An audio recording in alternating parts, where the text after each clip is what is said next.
Il était très violent, il pouvait nous mordre au sang, il pouvait frapper quelqu'un qui passait dans la rue, arracher ce qu'il avait dans les mains, s'accrocher au poteau ou s'échapper.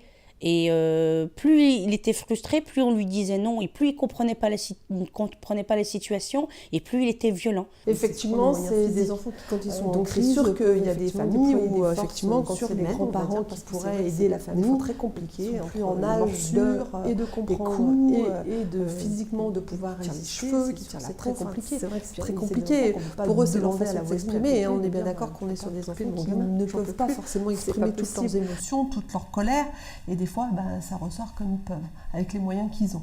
Et c'est souvent des moyens physiques.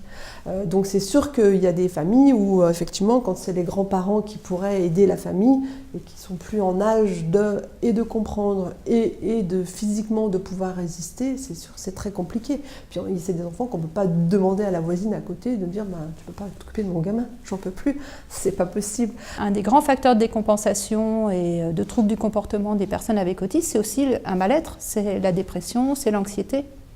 Donc, si l'environnement permet une qualité de vie et une sécurité affective, c'est des personnes qui peuvent avoir une joie de vivre et de bons moments.